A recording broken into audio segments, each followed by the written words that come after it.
Bonjour à tous, j'espère que vous allez excellemment bien. Aujourd'hui on va parler moto Grand Prix, on va faire le débrief du Grand Prix d'Europe. Il y aura que 5 éléments pour ce Grand Prix là, parce que j'en avais pas 10 et j'allais pas en rajouter. Alors déjà j'ai dit les deux dernières vidéos, déjà j'avais dit beaucoup de choses.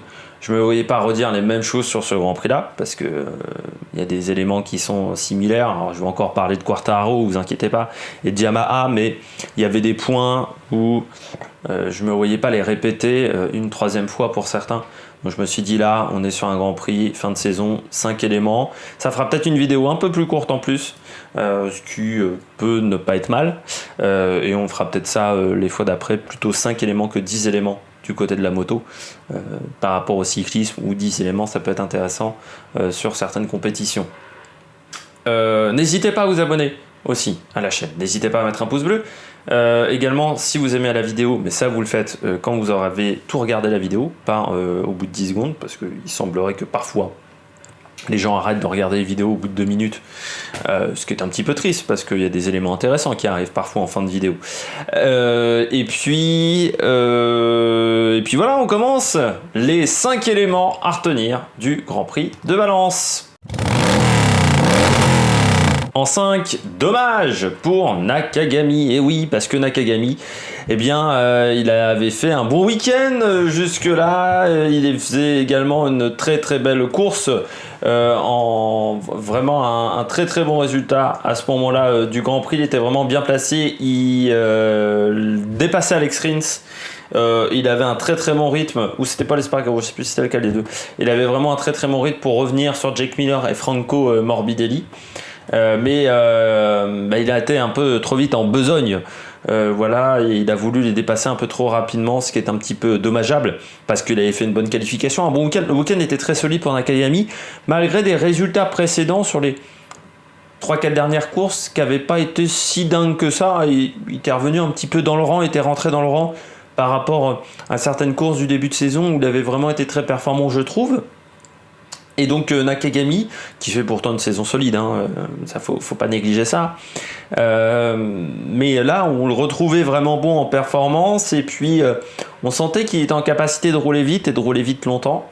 Et puis derrière, en course, dans cette fameuse grande parabolique du circuit de Valence, voilà, qui emmène vers le dernier virage, il prend un peu trop à l'intérieur, hors trajectoire, il rentre un peu vite sur l'angle, et là ça pardonne pas, chute de l'avant. Et frustration parce que un peu trop de précipitation. Et Nakagami, ça montre que déjà c'est un pilote qui n'a pas encore une grande expérience, mais surtout ce que ça nous montre du côté de Nakagami, c'est qu'il manque encore un déclic en termes de performance, et pour moi ça viendra avec le podium. C'est-à-dire, le jour où il aura un podium, Nakagami, ce que ça a fait avec Joan Mir ou d'autres pilotes déjà auparavant, ça va débloquer quelque chose au niveau du cerveau, et ensuite il prendra beaucoup plus confiance, il sera peut-être beaucoup plus calme quand il sera en bagarre. Là on voit totalement un pilote qui manquait encore un petit peu d'intelligence là-dessus, et c'est un petit peu dommageable. Après, c'est un week-end solide. Je regarde un petit peu ses résultats au championnat du monde, mais il a que 2 chutes, enfin il a que 2 abandons, donc ça c'est vraiment intéressant. Il est quand même 9e du championnat, largement devant Cal Crutchlow. Donc il y a plein de choses qui sont satisfaisantes à retenir de cette saison, mais dommage qu'il n'y ait pas encore le podium. Ça arrivera peut-être du côté de Portimao dans une semaine, mais c'est un petit peu frustrant du côté du pilote japonais. Yamaha, nulle part Yamaha sur ce week-end de Grand Prix, à part un seul pilote dont on va parler juste après, vous inquiétez pas, mais que ça soit Quartararo, que ça soit, dont on parlera encore après, mais que ça soit l'équipe officielle avec Rossi et Viñales, aucun rythme encore sur ce week-end de Grand Prix. Je t'avais déjà dit le week-end dernier, je l'avais déjà dit également du côté de Motorland. Aujourd'hui, Yamaha n'a aucune performance. Ça fait depuis 5-6 Grands Prix où il n'y a absolument rien. Et heureusement qu'il y a Morbidelli pour les sauver, Je rappelle quand même avec une moto de l'année dernière, Morbidelli. C'est ce qui a été également le cas l'année dernière encore à Quartararo qui avait une moto de l'année d'avant et qui avait une moto 2018 en 2019. Là c'est également le cas avec Morbidelli qui a une moto 2019 en 2020. On s'aperçoit quand même que du côté de chez Yamaha, on met 1 an à comprendre comment marche une moto. C'est beaucoup trop. Il faudrait comprendre tout de suite. Et chez Yamaha, il y a eu les errances au niveau moteur, cette infraction au niveau des soupapes, le fait que la moto soit peu fiable, le fait que le moteur, malgré ce manque de fiabilité, n'ait pas pris énormément en performance, le fait qu'au niveau châssis, on soit à des années-lumière de ce qu'est capable de faire Suzuki ou même KTM ou Aprilia, c'est-à-dire que le châssis aujourd'hui Yamaha, premièrement, il n'est pas très bon, mais en plus c'est une moto qui est inconstante, et il n'y a rien de pire dans les sports mécaniques qu'une moto ou qu'une Formule 1 qui soit inconstante. Quand d'un tour à l'autre, d'un virage à l'autre, on ne sait pas comment va se comporter le véhicule, c'est très complexe pour avoir de la confiance et donc pour en tirer le maximum de la performance. Et là c'est totalement le cas, c'est-à-dire que ce soit Rossi ou même Vignales, on n'arrive pas à tirer de la performance et la moto est peu fiable. Vous rajoutez à ça une moto qui n'est pas fiable. Ça, plus ça, plus ça, plus ça, ça montre que Yamaha est au fond du trou. Moi, ça m'attriste parce que je suis arrivé assez tard. Assez tard. J'ai commencé à regarder de la moto à l'époque où Rossi dominait avec Yamaha. J'ai connu après le Rossi, plus tard, le Rossi qui dominait avec Honda en 500 et au tout début de la période MotoGP. Moi, j'ai surtout connu quand Rossi est arrivé chez Yamaha et qu'avec une moto qui pourtant était vraiment pas performante à l'époque, il arrivait à faire des merveilles. Là, ça m'attriste parce que tout ce qu'a créé Rossi, puis derrière tout ce qu'avait continué de faire Lorenzo sur la suite, tout est en train de disparaître et Quartararo va devoir vraiment travailler parce qu'il faut repartir sur un nouveau cycle de travail et ça va prendre beaucoup de temps. Je suis inquiet pour Vignales parce que déjà ça sortit dans la presse en disant que la firme japonaise prenait pas les bonnes décisions. C'est le genre de truc à pas dire quand ton niveau de performance n'est pas exceptionnel. Et puis après, pour moi, il y a quand même des lacunes dans son pilotage aujourd'hui qui m'inquiètent pour la suite de sa carrière. Mais du côté de Yamaha, va falloir se reprendre parce que là, on ne peut pas continuer avec ce niveau-là de performance. En 3, du grand Morbidelli, du grand Franco Morbidelli, oui. Grand Franco Morbidelli parce que, premièrement, pole position, deuxièmement,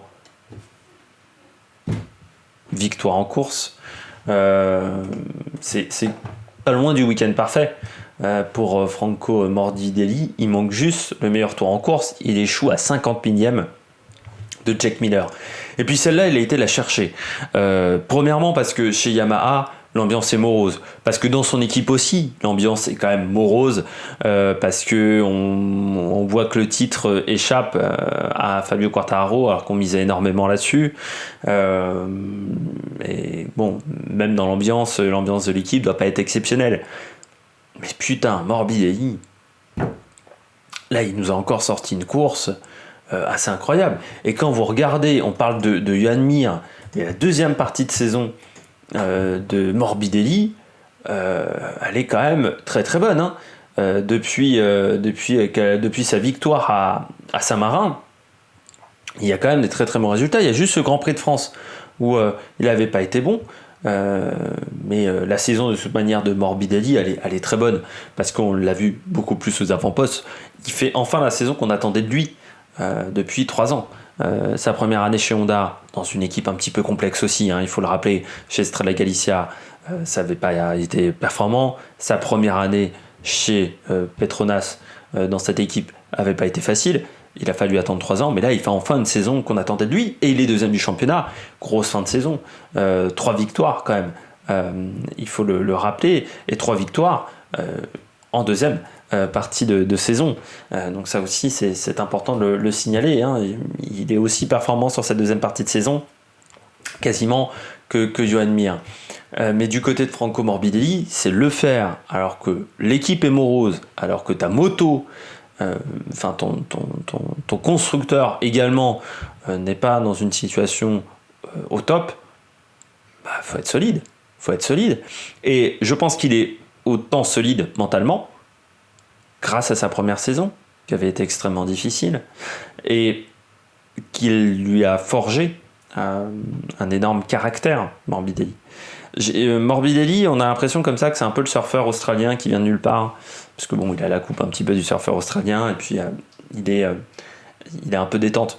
Mais souvent, ce type de personnage-là, ça cache les plus gros travailleurs dans le monde du sport, mais également en dehors du monde du sport.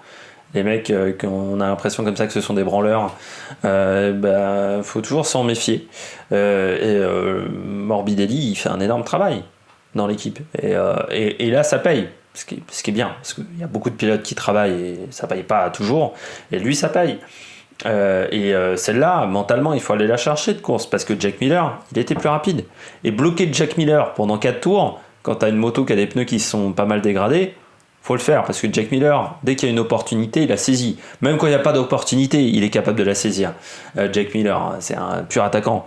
Et donc là, résister à lui, et tu sens que mentalement, il a fallu la chercher, parce qu'en fin de course, je pense qu'il a dû faire pas mal de virages en apnée, parce qu'il avait l'air lessivé sur sa moto là, dans le tour de décélération. C'était très complexe pour lui.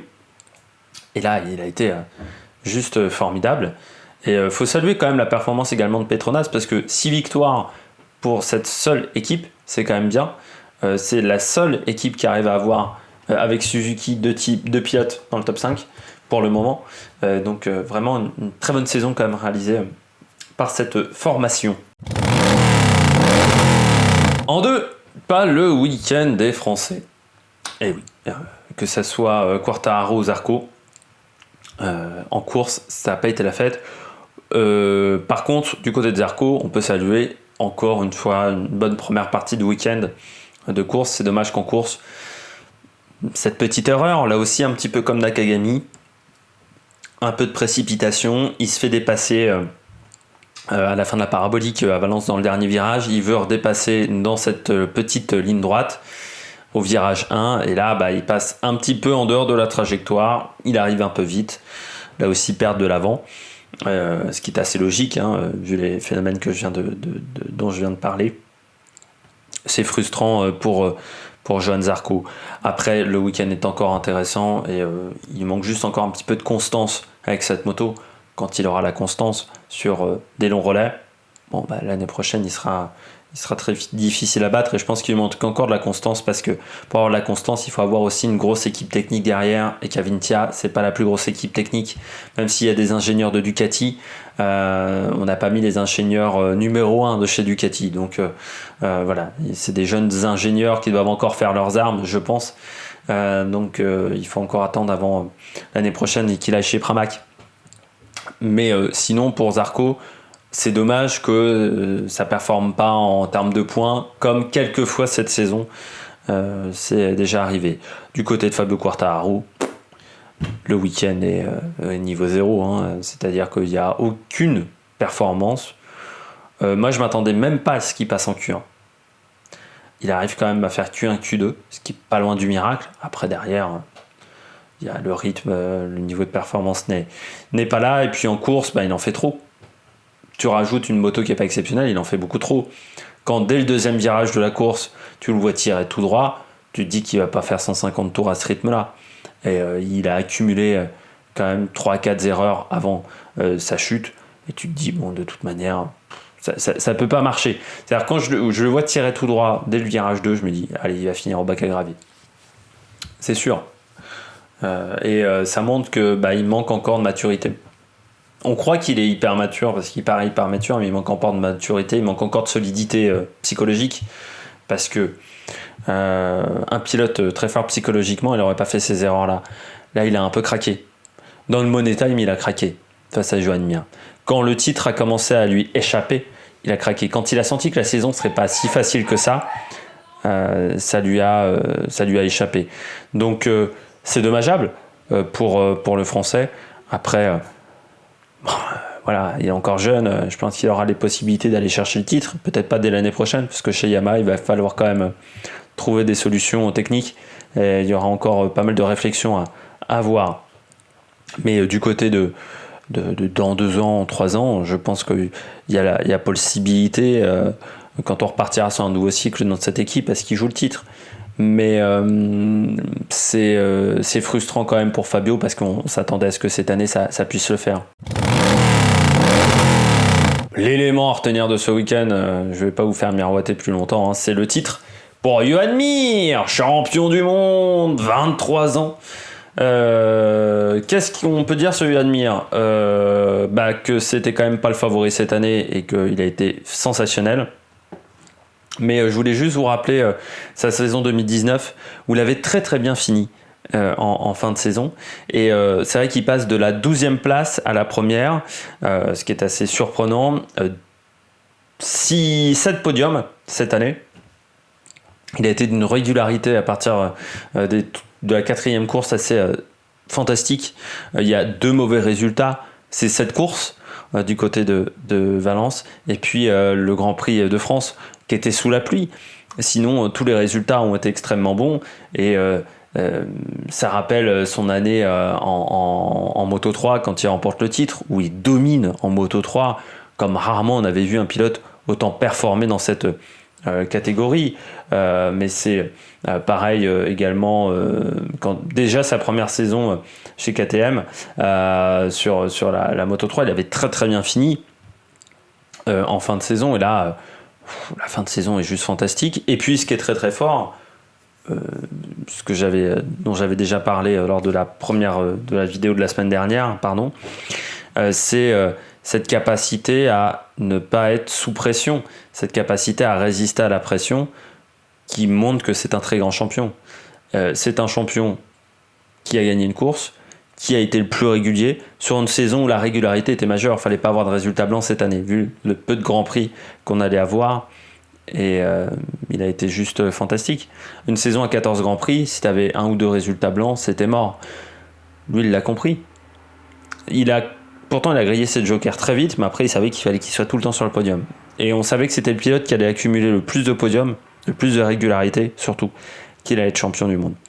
Et c'est le cas avec ce pilote. Et chapeau Johan Mir, parce que déjà 2 titres de champion du monde à 23 ans, c'est très intéressant pour la suite de sa carrière, très clairement. Il a jamais gagné en Moto 2.